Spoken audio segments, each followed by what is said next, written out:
National semifinal game between Big Ten rivals Michigan and Illinois. Michigan rode the hot hand of senior forward Glenn Rice, who despite a strained hamstring threatened Bill Bradley's tournament scoring record. Illinois, on the other hand, at 31-4, had the best record of any of this year's Final Four teams. But the big story revolved around a Michigan assistant. Steve Fisher was named interim head coach when Bill Frieder left for Arizona State just before the tournament. I don't want somebody from Arizona State coaching the Michigan team. And I want that understood. A Michigan man is going to coach Michigan. Fisher had a chance to become the first coach in NCAA history to win a national championship in his rookie year. For him, the Final Four was a golden opportunity. I think it's every coach and player's dream to play in the Final Four. This is the finest sporting event in America, bar none. And as an outsider looking in for all those years, you look and you say, you have to be lucky, you have to get a break, you have to do a lot of things for it to happen. And to be here is something that, to me, for me personally, it's a little bit inconceivable, but I'm here, I'm part of a great, great basketball program and proud to be a part of it.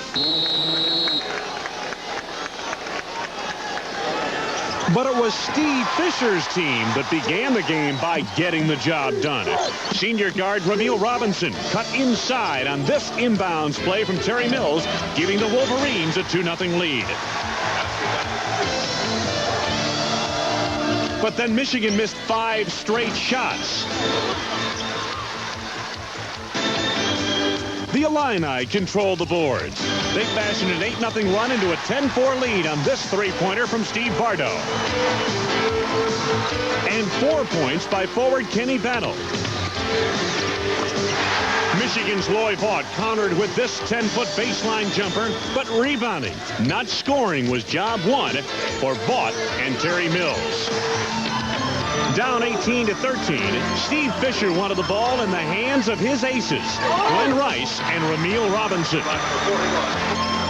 Robinson works to the right side, shifts gears and drives to the basket, puts a jumper up and good off the baseline. Michigan ran off 6 straight points to climb back into the lead, 19-18. Illinois missed 5 consecutive shots during that Wolverine run, but fought back with precision passing as Larry Smith found daylight and the basket that put his team back on top by 1. The taller Wolverines were beginning to grab control of the boards, led by Loy Vaught with 12 first-half rebounds. But Nick Anderson found a way to get the ball and tie the game once again. The two Big Ten rivals traded leads 7 more times before the half. Illinois had beaten the Wolverines twice in the regular season, but in the Final Four, they were facing a different animal. Ramil Robinson closed the scoring with his full-court drive, earning Michigan a tenuous 1-point advantage at intermission.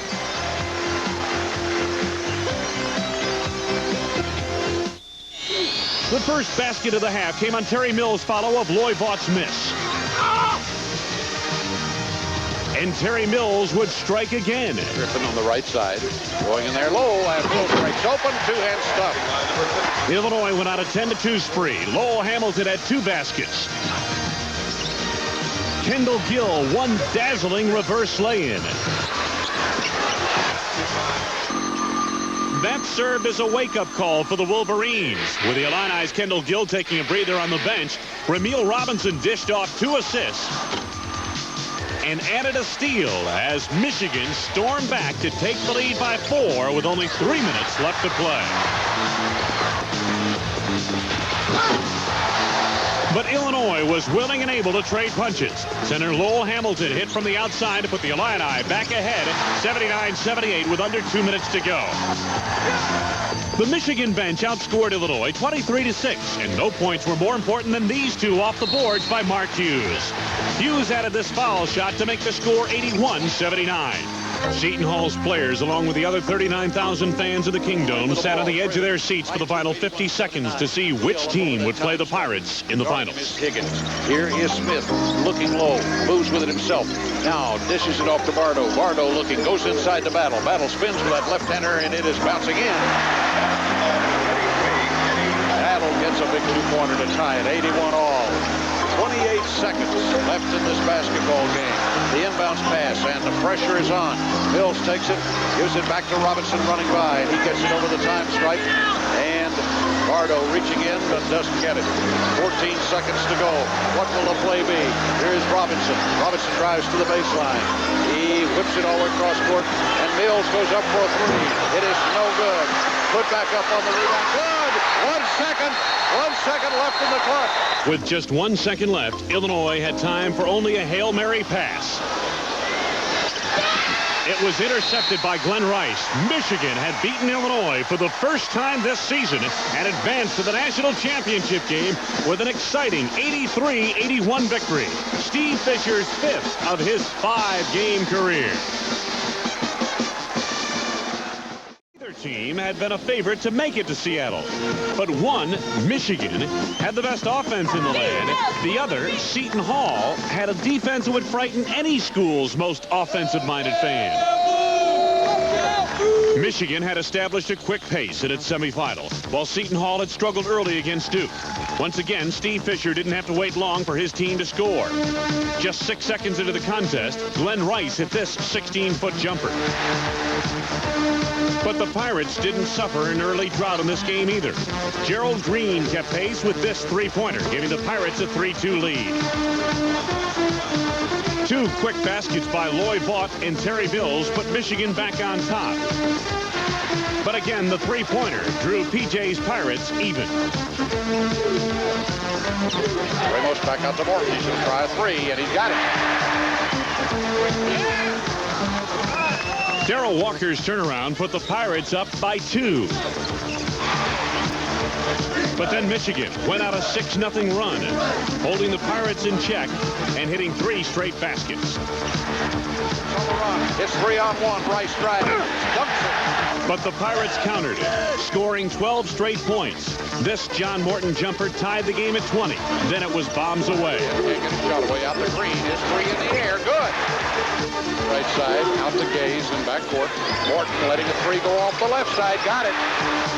Morton tallied 7 points in just 1.5 minutes. The Pirates led by 6. Outgoing Big Ten Commissioner Wayne Duke was watching his conference's 5th Final Four team this decade.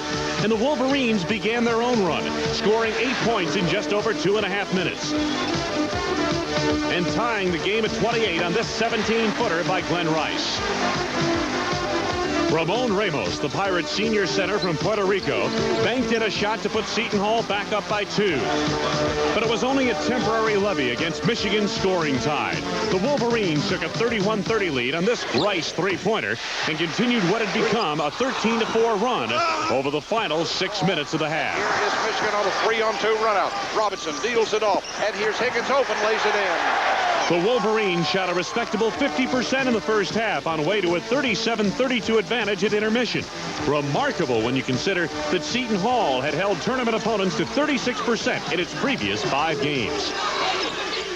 Michigan's Terry Mills opened the second half scoring with a worthy-like turnaround jumper. In just under 2.5 minutes, the Wolverines scored 7 points to Seton Hall's 2 and built a 9-point lead.